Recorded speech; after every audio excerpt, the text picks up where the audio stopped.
The kind of town where everybody knows your business before you do. That's where I grew up, and that's where my younger brother Gil still lives. 3 blocks from the house we were raised in. In the same neighborhood where our mother used to hang laundry on the line while she listened to the radio through the kitchen window. I moved away when I was 26, not because I hated it. I just needed room to breathe. Gil never understood that. He thought I left because I thought I was better than him. That was never it. I left because I needed quiet, and Gil has never been quiet a day in his life. He's the kind of man who fills a room before he even walks into it. You can hear him in the hallway, you can hear him in the parking lot. He has opinions about everything. The weather, the Leafs, the price of gas, the way you're holding your fork. When we were boys, our mother called him her little mayor. She meant it affectionately. By the time we were in our 40s, it wasn't quite as charming. I came back for Christmas every year.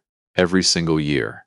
20-some years of driving the 401 in December, pulling into the driveway of Gil's house. Because he'd bought our mother's house after she passed, a point he never let anyone forget, and sitting at a table where I was always, somehow, the subject of conversation. I don't know when it started, the comments. Maybe they'd always been there and I'd just learned to stop noticing them when we were young. But somewhere in our 50s, they got sharper. It was the Christmas I turned 63 that I remember clearest. I'd arrived Christmas Eve, same as always. The house smelled like it always did. Pine from the tree in the corner, something roasting in the oven, whatever cleaning spray Gil's wife Patrice used on the floors. The TV was on in the living room. His kids, my nephew Liam and my niece Zoe, were somewhere upstairs. I could hear the music from up there. Gil met me at the door. Big handshake, the kind where he grips a second too long, like he's reminding you of something. Gord! There he is! He still called me Gord, even though I'd gone by my full name, Gordon, since I was about 30. I stopped correcting him. We had dinner. Patrice had made a roast with Yorkshire pudding, which she did every Christmas, and it was genuinely good. I'll give her that. She was a decent woman who deserved better than being married to my brother. But that was her business, not mine. The conversation was fine at first. Liam was finishing his 2nd year at Waterloo. Zoe had just gotten a promotion at her firm in Mississauga. Normal family talk. Then Gil poured himself another glass of red and leaned back in his chair. So, he said, with the particular tone he reserved for these moments, leisurely, like a man who's already won. What are you doing for New Year's, Gordon? I told him I hadn't decided yet. He smiled. He looked at Patrice when he smiled. That was his tell. He always looked at Patrice when he was about to say something he was proud of. Must be nice, he said. No plans to work around, nobody to check in with. He paused. Freedom, right? Liam laughed a little. Zoe looked at her plate. I reached for my water glass. You know, Gil went on. I was saying to Dave Kowalski at the rink last week. You remember Dave? I was saying, some men are just meant to be on their own. Nothing wrong with it. That's just how they're built. He tilted his head at me like he was offering something generous. It's a different kind of life. Quieter, less to show for it, maybe. But Gil? Patrice said his name quietly. A single syllable, flat as a stone, dropped on a table. He heard it. He stopped. But he was still smiling when he reached for his wine. I didn't say anything. I picked up my fork and finished what was on my plate. That's the thing people don't understand about me. I don't argue. Not because I can't. Not because I don't have things to say. I've just spent 63 years watching what happens to people who feel the need to explain themselves in every room they walk into. And I decided a long time ago that I didn't want to be that person. I cleared my plate to the kitchen, thanked Patrice for dinner, and went to bed at 9:30. I lay there in the dark in the guest room that used to be my childhood bedroom, listening to the radiator tick, and I thought about a lot of things. About my mother, who would have been 81 that year. About the drive home I'd make in 2 days. About my life, which, regardless of what Gil thought he knew about it, was mine entirely, and had been for a very long time. Here's what Gil didn't know. He didn't know about Sandra, my wife. We'd been married for 19 years. We met at a conference in Ottawa. She was a tax lawyer. I was consulting for a mid-size engineering firm, and we'd had dinner, and then another dinner, and then she'd driven down to Kingston to see me, and 6 months later we got married in a small ceremony with 23 people in her parents' backyard in Charlottetown. I didn't tell Gil. I didn't tell anyone in my family. I know how that sounds. I've heard how it sounds. My daughter-in-law Emma once looked at me across the kitchen table and said, I don't understand how a person does that. And I told her that when you spend enough of your life being the exhibit in someone else's show, Eventually, you stopped sending invitations. It wasn't about Gil entirely. It was about the whole production of it. The questions, the opinions. Who is she? Where's she from? What does her family do? Gil would have had something to say about every corner of my life. He would have shown up at the wedding with a speech nobody asked him to give. He would have told Sandra things about me, framed as stories, passed off as love, that were really just weapons dressed in nostalgia. Sandra knew about him. She knew everything. She'd heard every Christmas story, every Easter story, every phone call where I'd come home from the garage with my jaw tight and poured myself a scotch without saying a word. She understood, maybe better than I did, why I'd built the wall I'd built. Our kids, our son, James, who was 22 by that Christmas, and our daughter, Claire, who was 18, and in her first year at Dalhousie, they knew they had an uncle. They knew they had cousins. They knew the whole landscape of what my family was and what our relationship with them had been. They also knew why we'd kept our distance. Sandra and I had built a good life. More than good. We'd paid off the house in Kingston, a Victorian on a quiet street with a porch I used every morning from May to October. I'd taken early retirement 2 years before after selling my share of the consulting practice. Sandra still worked, not because she had to, but because she was the kind of woman who'd go insane in a house without a problem to solve. We weren't wealthy in the way that gets announced. We were comfortable in the way that lasts. None of which Gil could see, because Gil had only ever seen what I showed him at Christmas, which was just me, a man sitting at his table, saying very little, going to bed at 9:30. As far as he was concerned, I was exactly what he'd said. 63 years old, nothing to show for it, alone. I drove home December 26th. The 401 was quiet. Sandra had the kettle on when I got in, and we sat in the kitchen for an hour while I told her about the dinner. She listened the way she always listened, chin in her hand, eyes steady, not interrupting. When I finished, she said, "You know you don't have to keep going." I told her I knew. I went anyway, every year. I don't fully understand why, even now. Some residual sense of duty, some stubborn part of me that still believed in the idea of family, even when the reality of it was exhausting. New Year's came and went. James and Claire came home for the holiday. We had friends over. Sandra made her mother's recipe for soda bread, which she does every New Year's, and we stayed up past midnight listening to the CBC coverage from Parliament Hill, which was a tradition we'd stumbled into by accident and never let go of. It was a good New Year's. It was quiet and warm and full of people I'd chosen. February. That's when Gil called. I almost didn't answer. I was in the middle of something in the garage. I do woodworking. Have for years. It's the thing that keeps me sane. And my phone was on the workbench, buzzing against a piece of oak. I saw his name and I stood there for a second with a chisel in my hand. I picked up. Gord. His voice was different. The fullness was gone from it. He sounded thinner, somehow. "You got a few minutes?" I said I did. He didn't talk for a second. I could hear him breathing. "I'm in some trouble," he said finally. "Financial trouble. The business." He ran a landscaping operation, had for 20 years, 12 guys at peak season. "The business isn't doing well. We had a bad summer. Equipment broke down. Lost 2 big contracts.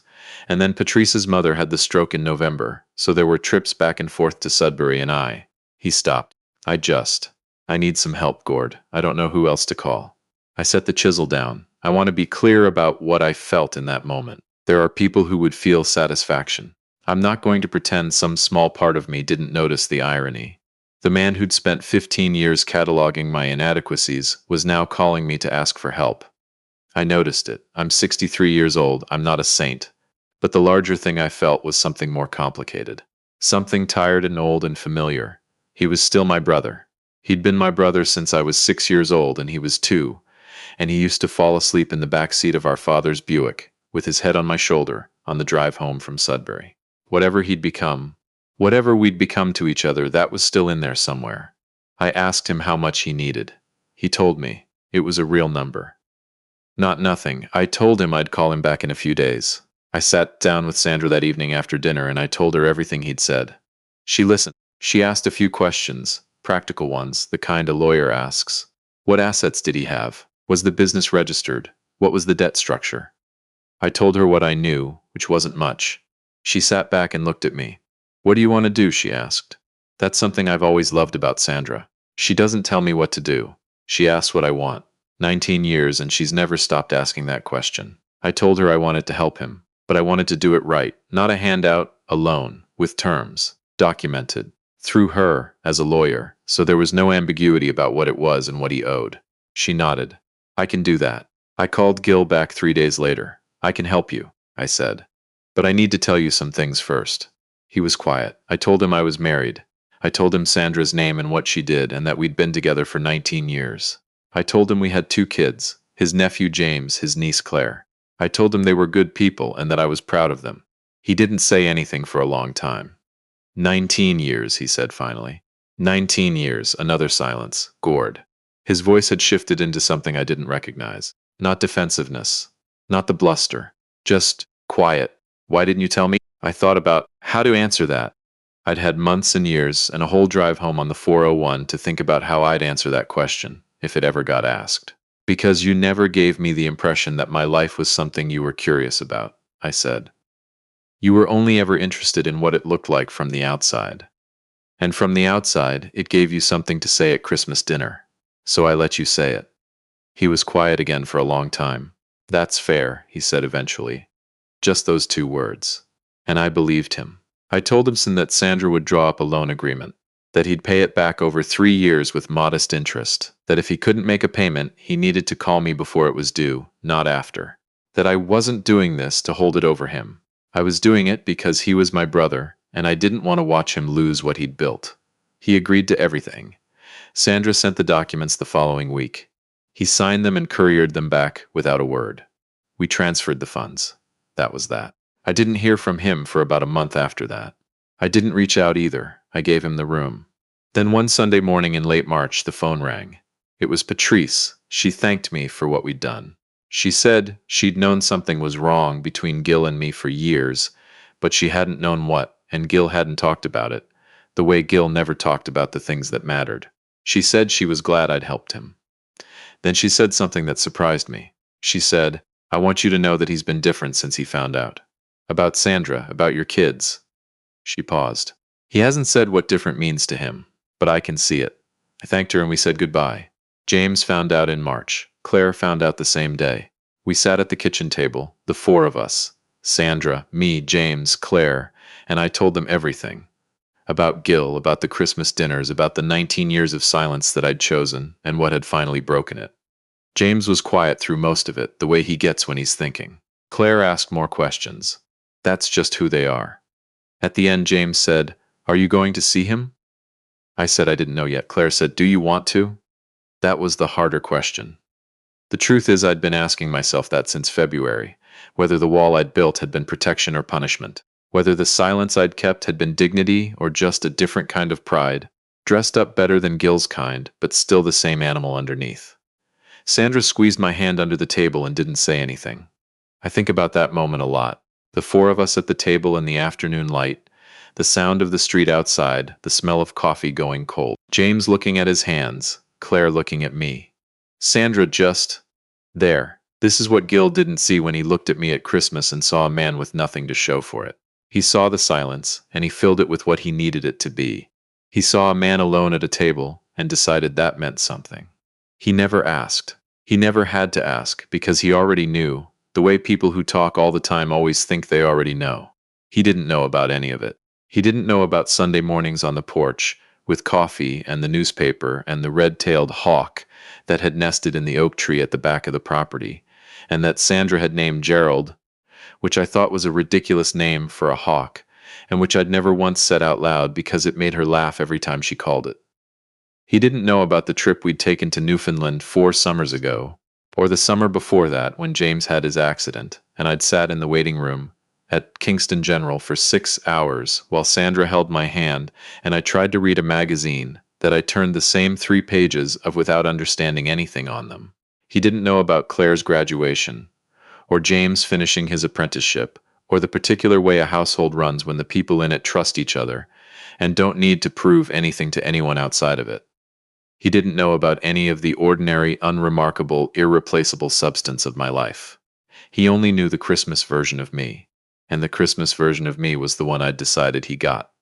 Summer came. Gil made his first loan payment on time. I know because Sandra told me after she'd received the transfer. I nodded and went back to what I was doing in the garage. In August, he called again, not about money this time. He asked if Sandra and I wanted to come up for the long weekend. I told him I'd think about it. I talked to Sandra. We talked for a long time, one of those conversations that goes through dinner and into the evening, past the point where either of you is sure what you're deciding, and into the territory where you're just being honest with each other about what you actually want. Those are the best conversations. The ones that don't start with an agenda. What I wanted, I realized somewhere around 9 o'clock with a glass of scotch in my hand and Sandra across the kitchen table from me, was not to punish him forever. That wasn't the kind of person I wanted to be. I'd spent a long time being quietly right, quietly correct, maintaining my dignity in silence.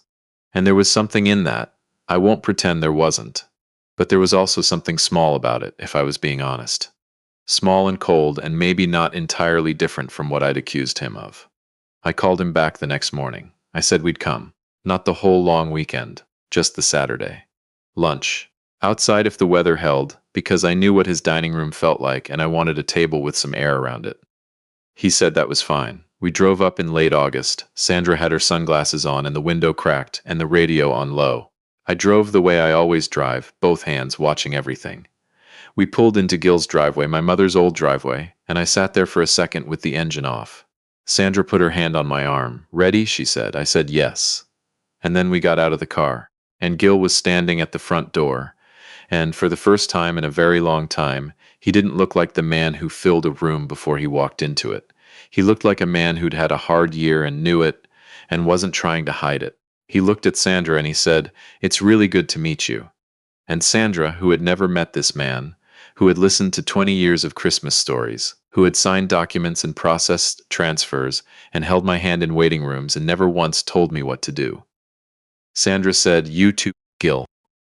Patrice had made a real lunch. We sat on the deck in the back, the four of us, the afternoon sun slanting through the spruce trees. Liam came by with his girlfriend for an hour. Zoe called in from Mississauga and said hello through Gil's phone. Nobody talked about the loan.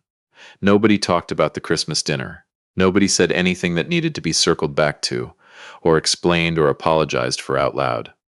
Some things don't need words. You can just let them sit at the table with you and have lunch. We drove home in the early evening. The light was long and golden the way August light is in Ontario when it's going well. Sandra had her feet up on the dash, which I'd given up pretending to object to 15 years ago. The radio was still on low. "Somewhere past Kingston," she said. "How do you feel?" I thought about it. "Like myself," I said. She nodded once and looked back out the window, and we drove the rest of the way home in a silence that was nothing like the other kind.